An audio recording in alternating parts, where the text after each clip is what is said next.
네, 어제 이 시간에도 중국 증시의 변동성을 말씀드렸는데, 뭐, 전날에 계속 뭐, 갑자기 반등을 또 장중에 마감에 했다가 또 어제는 1% 하락 출발을 했었잖아요. 언제 또 밀릴지 모르겠다, 또 언제 오를지도 모르겠다, 이렇게 말씀드렸는데, 어제 4% 가까이 좀 주가가 빠졌었죠. 3.67% 하락하면서 다시 중국 증시가 20일 이평선을 이탈했는데요. 그동안은 계속 뭐, 단기간에 이 20일 이평선을 회복하는 흐름들이 나왔는데요. 자, 이번에는 또 어떨지, 뭔가 좀 이상이 있는 건지 또 알아보면서 중국 기업 이야기 들어보겠습니다. 유한타증권으로 가봅니다. 홍성진 주임님, 안녕하세요. 네, 안녕하세요. 네, 중국 증시 흐름 어떻게 보셨나요? 네, 지금 일단 6월 달은 좀 많이 안 좋을 거라고 예상은 했는데 이 정도로 힘이 없는 모습을 보일지는 사실 몰랐거든요. 그래가지고 지금 6월 달까지는 조금 더 안 좋아지지 않을까. 4,500선까지도 떨어질 가능성은 좀 있어 보이고 최악의 경우 4,200선까지도 떨어질 가능성은 있다고 보여져서 지금 일단은 좀 현금화를 시켜야 되는 자리가 아닌가라는 생각은 들고 있거든요. 네, 6월 말까지는 적어도 어느 정도의 가격 조정을 좀 염두에 둬야 되겠다는 말씀이시네요. 그러면 중국 기업 이야기 오늘 또 들려주셔야 되는데 바로 접근할 수 있는 쪽인가요? 네, 네, 오늘 말씀드릴 종목이 제일 트랙터라는 종목인데, 네, 바로 접근해도 괜찮을 것 같은 그런 주가 흐름 보이고 있고, 어제도 많이 빠졌는데 플러스로 마감을 했기 때문에 저는 지금 접근해도 괜찮은 종목이 아닐까 이렇게 보여지고 있습니다. 네, 장이 흔들릴 때 강한 면모를 보이는 기업으로 골라 오셨습니다. 제일 트랙터. 딱 와닿는데요. 마치 뭐 한국 기업이라고 해도 뭐 속을 만큼 딱 와닿습니다. 농업 기업일 것 같고요. 네, 네, 맞습니다. 농기계죠. 네네네. 네네. 이야기 시작해 주세요. 네. 어, 최근에 국제기후연구소는 6월 ENSO 전망을 통해 올 여름 엘니뇨의 발생 확률을 90% 중반 이상으로 상향 조정을 하였습니다. 국제기후연구소는 이미 5월부터 7월 구간에 엘니뇨 발생 확률을 99% 수준으로 하반기로 갈수록 엘니뇨 강도가 더 높아질 것으로 전망을 하였는데요. 미국 국립해양대기청 역시 올 여름 동안 엘니뇨가 지속될 확률은 약 90%이며 연말까지 계속될 확률 역시 80% 이상으로 분석을 하고 있습니다. 엘니뇨의 정의는 태평양 한가운데 해수면의 수온이 평년 대비 0.5도씨 높은 기간이 5개월 이상 지속되는 것을 말하는데요. 현재 이 지역 수온의 평년 대비 차이를 나타내는 엘니뇨 지수는 작년 10월부터 올해 3월까지 0.5를 상회함에 따라 이미 엘니뇨가 시작되었음을 보여주고 있습니다. 엘니뇨로 인한 농산물 작황의 피해는 제한적인 수준으로 예측이 되고 있는데요. 하지만 엘니뇨가 시작이 된 만큼 언제든지 기상 이변을 발생을 될 수 있다는 점에 주목을 해야 할 것 같습니다. 엘니뇨로 인해서 각국 농산물의 작황 피해가 우려가 되는 대목인데요. 제가 엘니뇨를 말씀드린 이유는 오늘 소개시켜드릴 종목이 농업 관련된 종목이기 때문에 최근에 트렌드를 한번 말씀해 드리려고 말씀을 드린 거고, 이제부터는 이제 중국의 농업 산업에 대해서 간략하게 말씀드리겠습니다.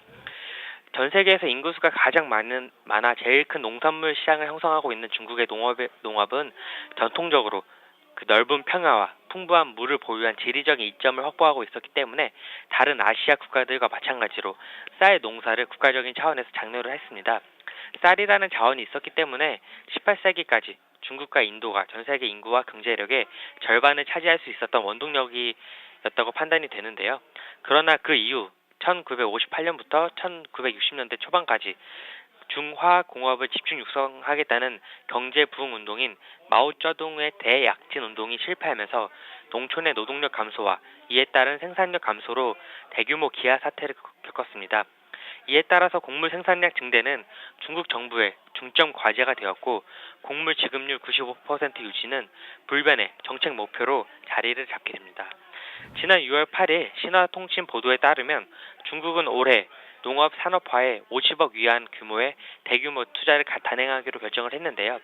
관련 투자는 4,238개의 프로젝트에 49.3억 위안, 하나로 약 9천억 원을 토지 개혁, 친환경 비료 및 수자원 보호, 그리고 농기계 개선, 유통채널 투명화, 생산 표준화 등의 분야에 집행을 합니다.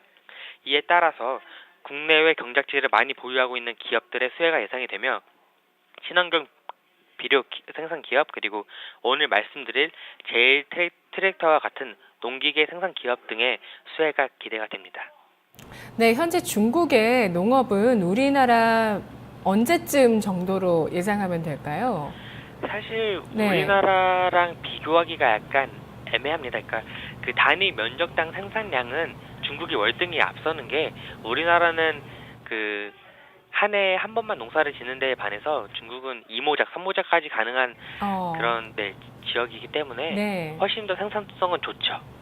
2모작, 3모작 이렇게 돼버리면 시장이 엄청 커지더라고요. 네네네, 맞습니다. 예. 우리는 한 번 농사를 짓죠. 근데 뭐 2모작, 3모작 하면 뭐 쉽게 생각해도 같은 규모라도, 같은 그 토지 규모라도 뭐 2배가 되는 거잖아요. 그 잠재력이. 그 땅은 더 넓습니다. 훨씬 넓죠. 중국의 이 농업. 또 뭐 잠재력을 그냥 대충 생각해봤을 땐 굉장히 크겠다는 그 추측이 가능한데, 알아보겠습니다. 자, 엘니뇨 도래와 함께 중국의 농업이 정책적으로도 중요하게 여겨지고 있다는 점 짚어주셨는데요. 제일 트랙터는 어떤 위치를 점하고 있는 기업일까요? 네, 제일 트랙터에 대해서 간략하게 말씀을 드리겠습니다. 제일 트랙터는 1955년 설립된 농기계 생산 기업입니다.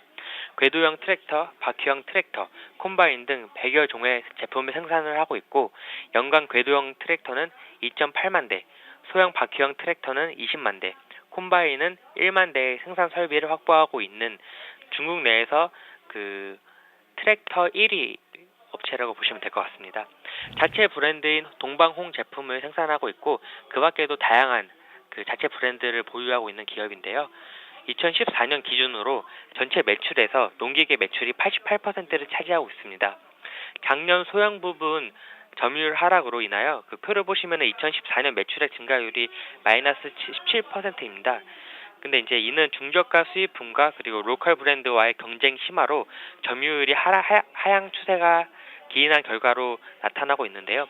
하지만 소형 시장 점유율 회복을 목표로 영업력 강화에 나서고 있는 것으로 파악되는 만큼 향후 매출액과 영업이익은 꾸준하게 증가하는 모습이 보일 것으로 기대가 됩니다.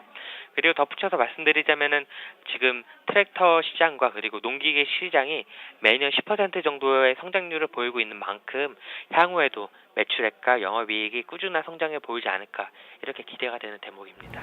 네, ROE와 EPS가 높지는 않네요. 네네네, 맞습니다. 네, 낮은 편인 것 같아요, 되려. 네, 중국 기업치고는 약간 낮다고 보셔도 되는데, 근데 이거는 이제 어느 정도 개선의 여지가 있다는 시점으로 좀 보시면은 더 좋을 것 같거든요. 네네. 그러면 국내 기업과 비교해 보겠습니다.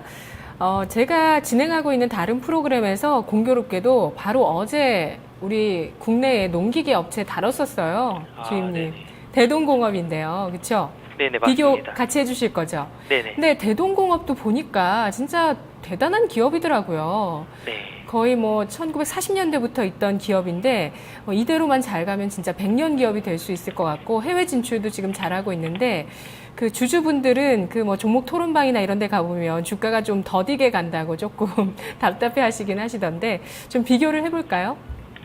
네, 그 제일 트랙터와 그리고 말씀하신 그 대동공업을 비교를 해드릴 텐데요. 제일 트랙터와 대동공업은 각각 중국과 한국을 대표하는 농기계 생산 업체입니다. 특히 이 두 기업은 국내 시장 및 중국 시장에서 경쟁 관계에 있는 기업이라고 보시면 될 것 같은데요. 대동공업은 국내 1위 농기계 업체로 국내에서는 확고한 점유율을 가지고 있습니다. 제일 트랙터는 중국 2위의 농기계 업체고, 그리고 트랙터 분야에서는 1위의 업체로 향후 높은 발전과 성장이 기대되는 기업입니다. 사실 농기계 시장에서는 일본 업체가 가장 높은 브랜드 인지도를 구사를 하고 있습니다. 그 전 세계적으로 기술력이 가장 좋게 평가를 받고 있기 때문에 글로벌 시장 진출에 가장 큰 장애물이 일본 기업인데요. 하지만 제일 트랙터와 대동공업은 각자의 위치에서 경쟁력을 키우고 있습니다. 제일 트랙터는 가격의 우위를 앞세워서 글로벌 시장에 진출을 하고 있고, 대동공업은 친환경 엔진으로 기술력 우위를 내세워서 글로벌 시장에 진출하고 있는 형국입니다. 아직은 일본 업체에 뒤지는 그 두 회사이지만 지속적인 성장성을 보이고 있기 때문에 향후에는 두 회사 모두 글로벌 농기계 생산 업체로 발전을 할 수 있을 것 같다는 생각이 듭니다. 네. 농기계 업계 전 세계적인 그 분위기 속에서도 나름대로의 위치들을 가지고 있다. 제일 트랙터는 가격으로, 대동공업은 친환경 엔진, 이게 기술력인 거거든요. 그러니까 기술력으로 이렇게 좀 위치를 점하고 있다. 주식으로 좀 봤을 때 제일 트랙터, 대동공업 어떤 쪽이 더 메리트 있다고 보셨어요? 아주 개인적으로는 그 대동공업이 조금 더 메리트가 있다고 생각을 하는 게 제일 트랙터, 그러니까 단순히 지금 시점만 비교하면 사실 제일 트랙터는 퍼가 100배를 넘어가고 있습니다. 이제 그 정도로 이제 약간 고평가가 돼 있는 거고, 대동공업은 지금 PBR이 1배가 약간 안 돼요. 그러니까 그 정도로 이제 저평가가 되고 있다는 그런 모습을 보이고 있는데, 사실 이게 농기계 업체를 말씀을 드리고 있지만, 농기계 업체가 의미하는 바가 농업의 생산성을 높일 수 있다는 거를 중점을 이제 두셔야 될 것 같은데요. 지금 각국이 식량 전쟁이라고 해서 식량 그런 확보를 하려고 하는 그런 움직임을 보이고 있는데, 특히 우리나라 같은 경우에는 식량 자급도가 굉장히 낮습니다. 70% 정도밖에 안 되는데, 그런 거를 높이기 위해서는 뭐 종자 개발도 물론 필요하겠지만은 농기계 확보를 통해서 생산성을 늘리는 것도 선행이 되어야 하는 측면에서는, 지금까지는 제일 트랙터가 중국 정부의 그런 정책을 이용해서 많이 성장을 했다면, 향후에는 국내 정책으로 인해서 대동공업 역시도 이제 주가가 좀 올라갈 확률이 좀 높지 않을까, 이렇게 기대가 됩니다. 네, 우리나라에서도 뭐 농업이 많이 축소됐다고 생각하실 수 있겠지만 정책적으로는 또 지원하는 분야라고 또 분류가 되더라고요. 이런 부분들 알아봤습니다. 자, 그러면 제일 트랙터. 그래도 제일 트랙터를 접근했을 때 수익을 볼 가능성이 높겠다고 보시는 거죠? 투자 포인트와 전략 정리해 주시죠. 네, 저는 제일 트랙터가 중국 농업 산업화의 대표 수혜주라고 생각을 합니다.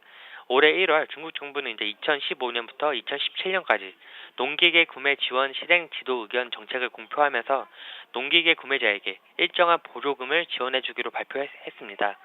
농업 생산 과정의 현대화를 목표로 관련 지원 정책을 지속적으로 펼칠 것으로 예상이 됨에 따라 농기계 시장의 성장은 지속될 것으로 보고 있습니다.